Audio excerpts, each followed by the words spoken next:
Assalamualaikum warahmatullahi wabarakatuh. Seperti janji saya pada video sebelumnya, kita sudah membahas materi tentang gerak pada makhluk hidup. Yang kita pakai adalah buku PR Intan Pariwara kelas 8, materi atau mata pelajaran IPA. Nah, jika pada pertemuan video sebelumnya kita sudah membahas bagian yang A saja, maka pada video kali ini kita akan melanjutkan pembahasan kita untuk bagian yang selanjutnya. Langsung saja kita mulai untuk bagian B.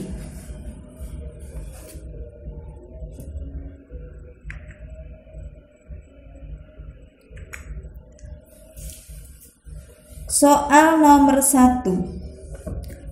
Organ pada ikan yang berfungsi mencegah terjadinya gerakan yang tidak diinginkan disebut sirip tambahan. 2. Bagian tubuh ikan yang berfungsi untuk mendeteksi perubahan arus dan tekanan air di sekitar ikan adalah gurat sisi.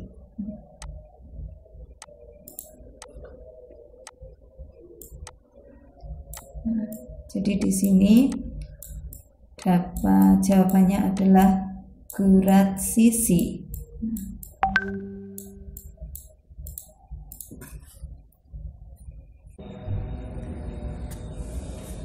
3. Hewan darat memiliki otot dan tulang yang kuat. Otot dan tulang tersebut digunakan untuk mengatasi kecenderungan tubuh untuk diam yang disebut inersia. Jadi sini jawabannya adalah inersia. Selain itu, otot dan tulang hewan darat juga digunakan untuk menyimpan energi pegas sehingga dapat melakukan berbagai aktivitas. Jadi ini tadi nomor 3 ini jawabannya di sini adalah inersia. Mungkin ada yang belum begitu jelas, saya tuliskan di sini inersia.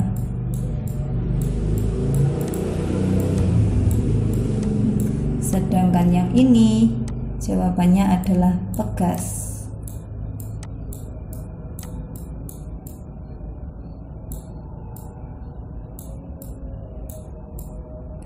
Soal nomor 4. Pada pagi hari, Anita mengamati bunga matahari. Ternyata semua bunga matahari menghadap ke arah yang sama, yaitu ke arah terbitnya matahari.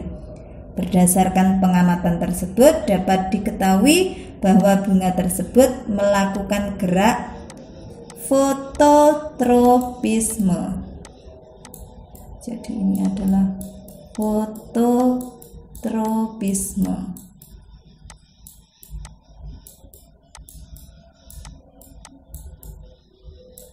Saya tuliskan karena mungkin berapa nanti ada yang tidak jelas. 5. Bagian dari pesawat terbang yang terinspirasi oleh penampang sayap burung disebut airfoil.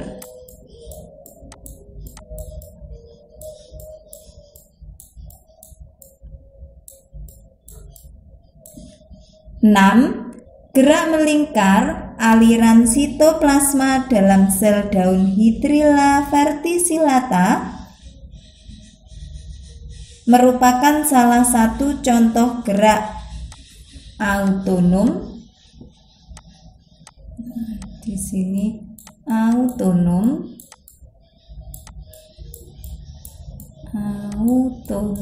atau disebut juga dengan gerak, saya tuliskan di sini endonom.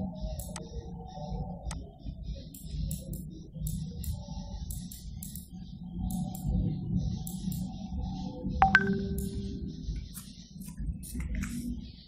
Soal nomor 7. Perhatikan gambar bunga berikut. Gerakan mekar dan menguncupnya bunga tersebut dipengaruhi oleh suhu sehingga disebut sebagai gerak termonasti.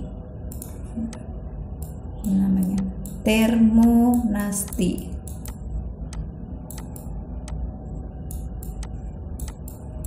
Termonasti. Nah, ini tadi jawabannya adalah suhu yang sini. 8. Gerak spermatozoid pada tumbuhan lumut dan tumbuhan paku menuju sel telur di dalam archegonium adalah contoh gerak kemotaksis. Kemotaksis.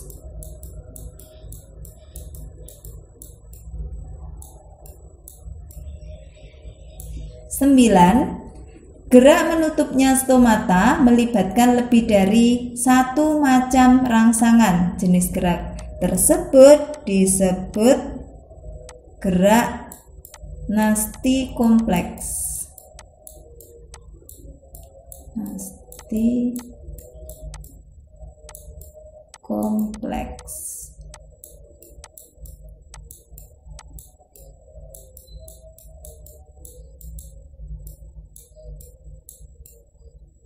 Sepuluh. Gerakan spora berflagela menuju ke arah datangnya cahaya merupakan contoh dari gerakan fototaksis.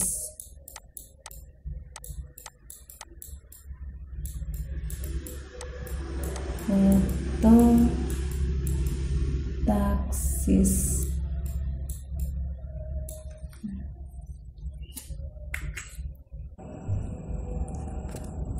Kita lanjutkan ke bagian C.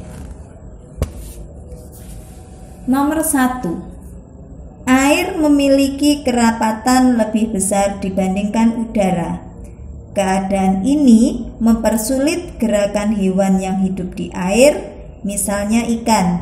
Namun, mengapa ikan dapat bergerak di dalam air dengan mudah? Jelaskan. Jawabannya adalah, silakan kalian simak penjelasan berikut ini.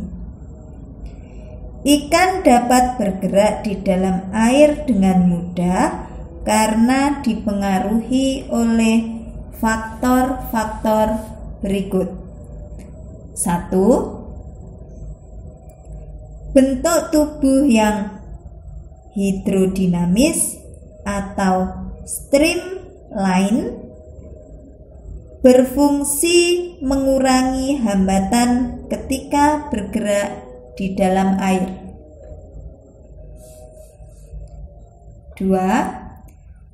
Memiliki ekor dan sirip ekor yang lebar untuk mendorong gerakan ikan di dalam air. 3. Memiliki sirip tambahan untuk mencegah gerakan yang tidak diinginkan saat di dalam air. 4. Memiliki gelembung renang yang dapat mengeluarkan gas dan berfungsi untuk mengatur gerakan vertikal atau naik turun di dalam air. 5. Memiliki susunan otot dan tulang belakang yang fleksibel untuk mendorong ekor ikan di dalam air. Soal nomor 2. Ani ingin membuktikan bahwa tanaman juga melakukan gerakan.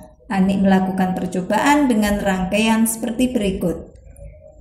Berdasarkan percobaan Ani, jelaskan gerakan tanaman yang ditunjukkan oleh gambar tersebut. Nah, di sini gambar yang A ini adalah tanaman diletakkan di dekat jendela. Sedangkan gambar yang B, keadaan tanaman setelah beberapa hari.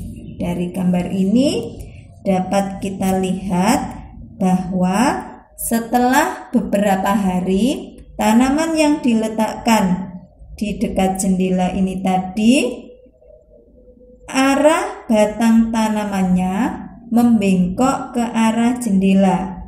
Gerak batang tanaman menuju jendela menunjukkan bahwa tanaman bergerak menuju arah cahaya matahari, yang nanti cahaya matahari akan digunakan untuk fotosintesis. Gerak seperti ini disebut dengan gerak fototropisme. Gerak fototropisme adalah gerak tumbuhan ke arah cahaya matahari. 3. Gambar di samping merupakan daun tanaman kersen pada siang hari. Kondisi daun tidak mengatup. Tanaman tersebut akan mengatupkan daunnya jika malam tiba. Jika pada suatu malam tanaman tersebut mendapatkan penerangan dari sinar lampu merkuri, apakah daunnya tetap mengatup? Jelaskan jawabanmu. Nah, kira-kira daunnya apakah tetap akan mengatup atau karena ada sinar lampu dari merkuri daunnya jadi terbuka seperti pada siang hari? Nah, kira-kira jawaban kalian apa ya? Nah, simak penjelasan berikut.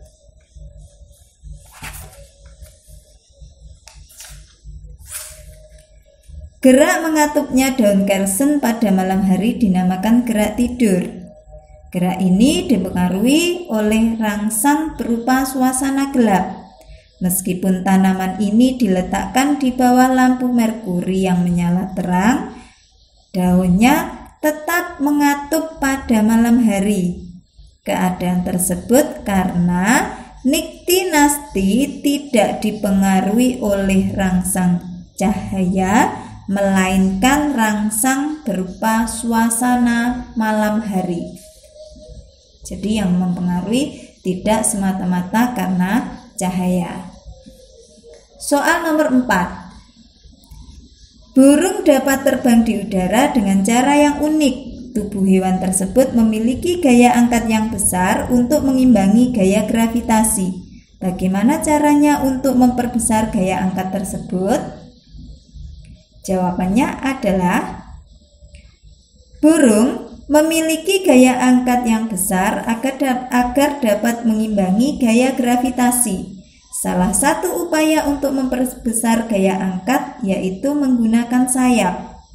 Burung terbang di udara dengan cara mengepakkan sayapnya.